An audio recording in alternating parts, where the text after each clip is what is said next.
गाड़ी की जो कि ये रही।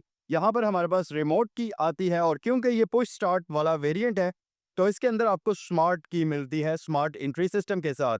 लॉक अनलॉक के फीचर के साथ साथ आप इस गाड़ी की चाबी को मैन्युअली भी यूज़ कर सकते हैं। सो यहाँ से आप इसे बाहर निकालें और की को आप मैन्युअल तरीके से भी यूज़ कर सकते हैं।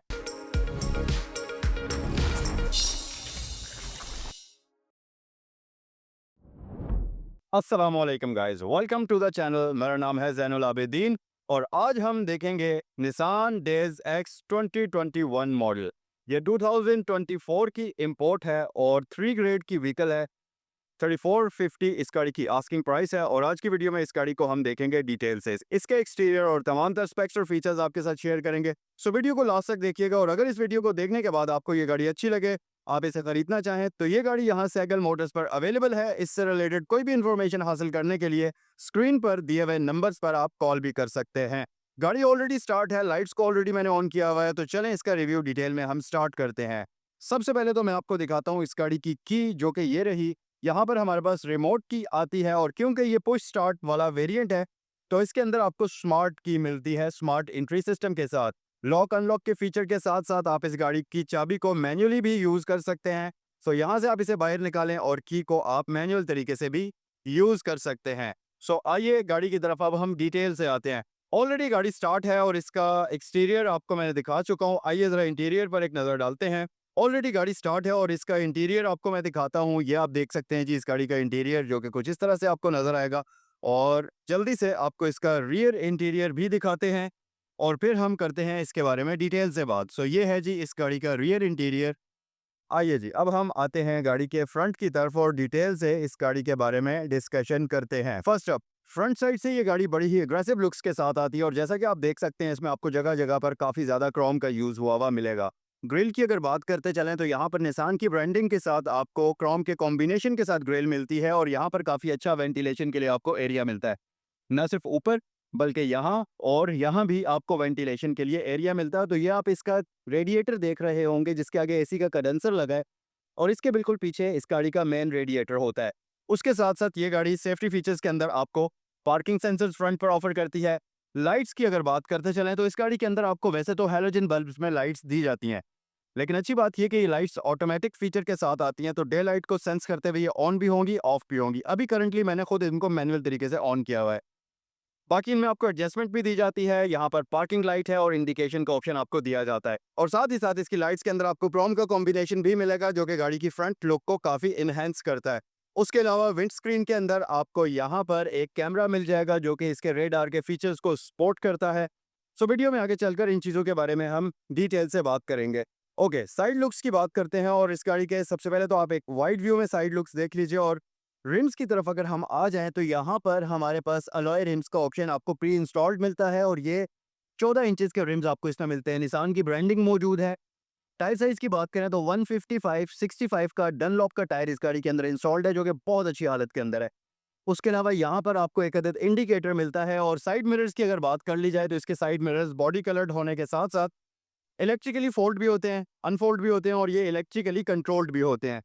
उसके अलावा साइड पर अगर आएंगे तो डोर लैचेस ना सिर्फ इसके बॉडी कलर्ड हैं बल्कि यहाँ पर आपको ये स्मार्ट एंट्री सिस्टम भी ऑफर करती है। तो की अगर आपके पास मौजूद है तो आप जस्ट इस बटन को प्रेस करें तो गाड़ी आपके लिए लॉक भी होगी और अनलॉक भी होगी और ये दोनों साइड्स पर आपको मिलता है। और इसके साथ साथ इस गाड़ी की जो विंडोज़ हैं ये भी प्राइवेसी ग्लास के साथ आती हैं। रियर साइड पर आपको थोड़ा सा इंटेंसिटी उसकी ज़्यादा मिलती है, ब्लैक है, और फ्रंट साइड पर कम इंटेंसिटी के साथ ग्रीन मिरर आपको मिलते हैं इस गाड़ी के अंदर और ये टिंटेड नहीं है, ये ओरिजिनल प्राइवेसी ग्लास इस गाड़ी के अंदर आपको दिए जाते हैं। जबकि अगर रियर साइड की बात करते चलें तो रियर साइड से इस गाड़ी की लुक्स भी काफ़ी खूबसूरत हैं और आपको वर्टिकल शेप के अंदर एलईडी लाइट्स इस गाड़ी के अंदर मिलती हैं जो कि कुछ ऐसी आपको नजर आएंगी। ये ऊपर पार्किंग और ब्रेक लाइट्स आ जाती हैं, नीचे टर्न इंडिकेटर्स आपको दिए जाते हैं, तो ये कुछ इस तरह से लुक्स इनकी आपको नजर आएगी। उसके साथ साथ निसान की ब्रांडिंग यहाँ पर आपको मिलेगी। इसमें आपको डेज का बैज मिल जाएगा, नीचे रियर कैमरा आपको दिया जाता है और साथ ही इस गाड़ी में आपको रियर पार्किंग सेंसर्स भी प्री इंस्टॉल्ड मिलते हैं। सो एक्सटीरियर तो हमने सारा एक्सप्लोर कर लिया। टॉप पर आपको इसमें पोल स्टाइल में एंटीना दिया जाता है और यहाँ पर हमारे पास हाई माउंटेड लाइट भी मौजूद है। आइए इधर आप गाड़ी के अंदर चलते हैं और इसका इंटीरियर डिटेल में एक्सप्लोर करते हैं। ओके जनाब, तो इंटीरियर में आते हैं और सबसे पहले तो मैं आपको दिखाता हूँ इस गाड़ी की सीट्स। फैब्रिक सीट्स होने के साथ साथ ये टू टोन कॉम्बिनेशन में इसकी सीट्स डिज़ाइन हुई हुई हैं। सबसे पहली चीज़, आपके पास एडजस्टेबल हेडरेस्ट आती है जिसको आप ऊपर और नीचे अपनी ज़रूरत के अकॉर्डिंगली कर सकते हैं। तो यहाँ से आप देख सकते हैं, आप इसको ऊपर नीचे मूव भी कर सकते हैं। उसके अलावा सीट्स की कुशनिंग बहुत मज़ेदार हुई हुई है। ये काफ़ी कंफर्टेबल सीट्स हैं, एडजस्टेबल हैं, आप इनको आगे पीछे मूव कर सकते हैं। और साथ ही साथ जो ड्राइवर सीट है उसके अंदर आपको हाइट एडजस्टमेंट का ऑप्शन भी दिया जाता है। नॉर्मली 660 सीसी गाड़ियों के अंदर ये फीचर आपको नहीं मिलता। उसके अलावा टू टोन कॉम्बिनेशन है और ये देखने में भी काफ़ी खूबसूरत लग रही हैं। और यहाँ पर अगर आप देखेंगे तो इसके अंदर आपको पार्टीशन लेस सीट्स मिलती हैं, दरमियान में आर्म रेस्ट है और इसमें ये पूरा का पूरा एक सोफ़ा आपको दिया जाता है फ्रंट पर। अगर हम इसके ड्राइवर डोर की बात करें तो यहाँ पर आपके पास प्लास्टिक के साथ साथ फैब्रिक का यूज़ हुआ हुआ है जो कि काफ़ी अच्छा लगता है। ऑप्शंस में हमारे पास यहाँ पर विंडोज़ के कंट्रोल्स आ जाते हैं। ड्राइवर विंडो इसकी ऑटो ऑप्शन के साथ है, तो आप एक बार टैप करें इसकी विंडो पूरी डाउन हो जाएगी। इसी तरह से एक बार टैप करें तो इसकी पूरी विंडो अप भी हो जाएगी। बाकी तमाम इलेक्ट्रिकल हैं लेकिन ऑटो सिर्फ ड्राइवर वाली है। साइड चाइल्ड सेफ्टी लॉक्स है और साइड मिरर्स के कंट्रोल्स हैं और इसमें आपको इलेक्ट्रिकली फोल्ड और अनफोल्ड होने वाले मिरर्स का ऑप्शन भी दिया जाता है। ओके गाइस, सो इंटीरियर में मजीद हमारे पास 3 स्पोक स्टीयरिंग व्हील है जो कि एडजस्ट भी हो जाता है, तो आप इसको ऊपर नीचे कर सकते हैं। टेलीस्कोपिक एडजस्टमेंट नहीं है बट टिल्ट एडजस्टमेंट इसमें आपको दी जाती है। निसान की बैजिंग के साथ एसआरएस एयरबैग का ऑप्शन भी इसमें आपको मिलता है। साइड पर हमारे पास मल्टीमीडिया कंट्रोल्स आ जाते हैं। सो इन सारी चीज़ों के साथ साथ यहाँ पर एक माइक आपको दिया गया है, तो अगर आपने अपना फ़ोन इसके साथ कनेक्ट किया हुआ है तो इस माइक में से आपकी आवाज़ काफ़ी क्लियर और अच्छी आएगी। इसके साथ-साथ गाड़ी का डैशबोर्ड मल्टी कलर्स में डिज़ाइन हुआ है। यहाँ पर आपके पास ये मल्टीमीडिया स्क्रीन मौजूद है। साथ ही साथ इसमें आपको फ्रंट पर 4 अदद एयर वेंट्स मिलते हैं। 2 सर्कुलर शेप में बिल्कुल साइड पर होते हैं, 2 इसके एयर वेंट्स बिल्कुल आपको यहाँ सेंटर में मिलते हैं। और ये रहा इस गाड़ी का पुश स्टार्ट का ऑप्शन। साथ ही साथ यहाँ पर इसमें आपको हैज़र्ड लाइट स्विच का ऑप्शन भी दिया जाता है। प्लस अगर आप नीचे आएँगे तो आपके पास ऑटोमैटिक ट्रांसमिशन है और ये गाड़ी सीवीटी ऑटोमैटिक ट्रांसमिशन के साथ आती है जिसमें आपके पास आरएनडी और लो गियर का ऑप्शन आता है। और सबसे अमेजिंग चीज़ है इसका क्लाइमेट कंट्रोल, ये कंप्लीट ऑटो ऑप्शन के साथ आता है। एसी का बटन यहाँ पर है, आप जस्ट ऑटो प्रेस करें तो इसका क्लाइमेट कंट्रोल ऑटोमेटिकली आपके लिए एडजस्ट होगा। ना सिर्फ टेम्परेचर एडजस्ट होगा, बल्कि इसके फ़ैन की स्पीड भी गाड़ी आउटसाइड टेम्परेचर को सेंस करते हुए एडजस्ट करेगी। और अगर आप मैनुअल तरीके से करना चाहते हैं तो जस्ट आप यहाँ पर टैप टैप करें और आपकी ज़रूरत के अकॉर्डिंगली इसके फ़ैन की स्पीड कम या ज़्यादा होगी। उसके अलावा डिफॉगर भी है, यहाँ पर ऑन ऑफ है। और मज़े की बात कि कंप्लीट एसी के जो कंट्रोल्स हैं इनके लिए कोई भी हार्ड प्रेस करने वाला बटन आपको नहीं मिलता। पूरा का पूरा ये एक टच पैनल है, जैसा कि मॉडर्न लग्ज़रियस कार्स के अंदर आपको दिया जाता है, बिल्कुल वैसा। ये बहुत अच्छी चीज़ है। इसके साथ-साथ अगर आप नीचे आएँगे तो आपके पास यहाँ पर एक अदद कप होल्डर आ जाता है। अगर आपने कप होल्डर को यूज़ नहीं करना तो इसे आप क्लोज़ कर दें, आपके पास यहाँ पर एक ट्रे आ जाती है। इसे भी नहीं यूज़ करना चाहते तो नीचे आपके पास एक और स्टोरेज कंपार्टमेंट है, जिसको आप यूज़ कर सकते हैं। जिसमें एक ऊपर मिलता है ये वाला और एक इसके नीचे यहाँ पर भी ग्लव बॉक्स मौजूद है। और उसके साथ-साथ यहाँ पर आपके पास ये टो हुक आ जाती है और साथ ही साथ इस गाड़ी में एक हिडन स्टोरेज कंपार्टमेंट भी है और वो है इसकी सीट के नीचे। इस ट्रे को आप बाहर खींचें तो इसकी सीट के नीचे आपके पास एक कंपार्टमेंट आ जाता है, जो कि इस वक़्त आपके सामने और इसमें आप 2 केजी तक सामान रख सकते हैं। इसे वापस क्लोज़ कर लेते हैं और इसके अलावा यहाँ पर आपके पास काफ़ी सारी स्पेस है जिसको आप यूटिलाइज़ कर सकते हैं। ऊपर अगर आप आएँगे तो इस मिरर के अंदर ऑटो डिमिंग आपको दी जाती है। इसके साथ-साथ रूफ़ पर हमारे पास सनशेड्स में वैनिटी मिरर्स का ऑप्शन आ जाता है और ये आपको सिर्फ़ ड्राइवर साइड पर मिलता है। यहाँ पर कार्ड होल्डर है, रियर पैसेंजर्स की सीट बेल्ट्स की वार्निंग है और ऊपर आपको लाइट्स का ऑप्शन दिया जाता है। ओके गाइस, तो अब हम आते हैं इस गाड़ी के इंस्ट्रूमेंट क्लस्टर की तरफ। स्पीड मीटर के साथ-साथ आपके पास रेव काउंटर मीटर भी दिया जाता है और ये आप देख सकते हैं मैन्युअली रेव काउंटर है इसमें। 17,770 किलोमीटर्स ये गाड़ी अभी तक चली हुई है। बाकी हमारे पास यहाँ पर ट्रिप ए है, ट्रिप बी है और ये माइलेज वगैरह आपको शो कर रही है। अच्छा, जो इसकी एमआई डिस्प्ले स्क्रीन है, इसके अंदर अगर आप देखेंगे तो आपको बहुत ज़्यादा ऑप्शंस मिलती हैं। सबसे ऊपर टॉप पर टाइम है, आउटसाइड टेम्परेचर है, रोड साइन डिटेक्शन है, नीचे आपके पास डिफरेंट ऑप्शंस हैं जिनको आप इन मेन्यूज़ की मदद से सेलेक्ट और कंट्रोल करेंगे स्टीयरिंग व्हील के ऊपर जो बटन्स हैं। तो यहाँ से आप इसके डिफरेंट मेन्यूज़ के अंदर जा सकते हैं। ये आपकी रेंज वगैरह आ जाती है, माइलेज की इन्फॉर्मेशन है। इसके साथ-साथ सिर्फ अगर आप आएँगे तो गाड़ी की सेटिंग्स है, रेडार वगैरह की ऑप्शंस हैं और ये सारी चीज़ें आपको यहाँ पर इसकी स्क्रीन के अंदर ये गाड़ी ऑफ़र करती है, जो कि आप देख भी सकते हैं। ओके, तो अब हम आते हैं इस गाड़ी के रियर इंटीरियर की तरफ और यहाँ से आपको मैं इस गाड़ी का रियर इंटीरियर थोड़ा-सा डिटेल से दिखाता हूँ। सबसे पहली चीज़ तो अगर आप इस गाड़ी की लेग स्पेस देखेंगे तो आपके पास बहुत डिसेंट लेग स्पेस मौजूद है और अच्छी बात ये है कि आप इसको बढ़ा भी सकते हैं। तो यहाँ पर आपको एक एडजस्टेबल बेंच दिया जाता है जिसको आप आगे-पीछे मूव कर सकते हैं।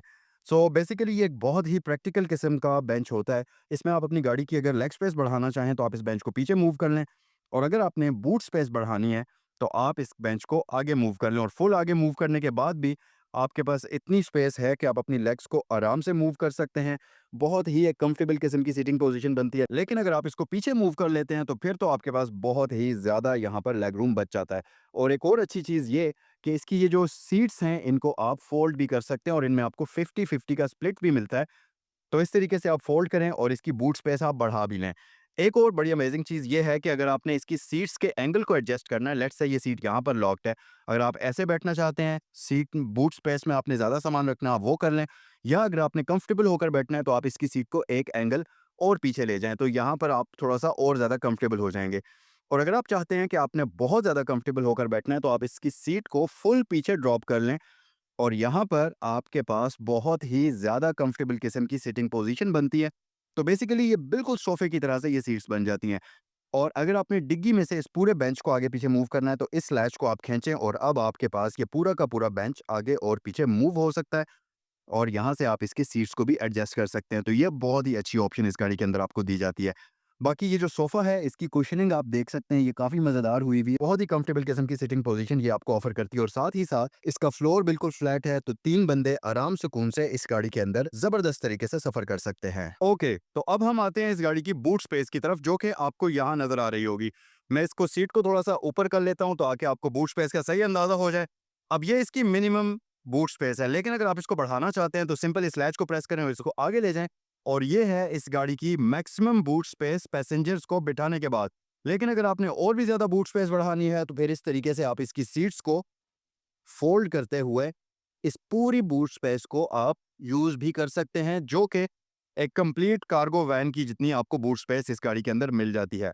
बाकी यहाँ नीचे अगर आप देखेंगे तो आपके पास ये टायर पंचर किट वगैरह आ जाती है। सो इसको हम कर लेते हैं क्लोज, और अब हम देखते हैं इस गाड़ी का इंजन। सो गाइस यहाँ से हम इसको ओपन करते हैं, और आइए आपको इसका इंजन बे भी दिखा देते हैं। सो गाइस चलिए इसके इंजन बे को ओपन करते हैं और आपको इसका इंजन भी दिखा देते हैं। ओके, सो ये है जी इस गाड़ी का 660 सीसी इनलाइन 3 सिलेंडर इंजन, जो कि आप देख सकते हैं इंजन अभी स्टार्ट है। कोई किसी किस्म की एक्स्ट्रा साउंड आपको यहाँ पर नज़र नहीं आएगी। ये टर्बोचार्ज इंजन होता है, बाकी तो इसकी इन्फॉर्मेशन आप स्क्रीन पर देख ही सकते हैं। लेकिन यहाँ से ओवरऑल आप इसके इंजन की लुक्स भी देख सकते हैं, और साथ ही हमारे पास यहाँ ऊपर इसकी इंसोलेशन भी आपको प्रॉपर तरीके से दी गई है। तो ये था आज का रिव्यू निसान डेज 2021X का। आई होप कि ये वीडियो आपको पसंद आई होगी। इस गाड़ी की आस्किंग प्राइस 34,50,000 रुपए है। अगर आप इस गाड़ी को खरीदना चाहें या इससे रिलेटेड कोई भी इन्फॉर्मेशन हासिल करना चाहें तो ये गाड़ी यहाँ सैगल मोटर्स पर अवेलेबल है। मजीद किसी भी इन्फॉर्मेशन के लिए स्क्रीन पर दिए हुए नंबर्स पर कॉल कर सकते हैं, और आपसे नेक्स्ट वीडियो में मिलते हैं। अस्सलाम वालेकुम।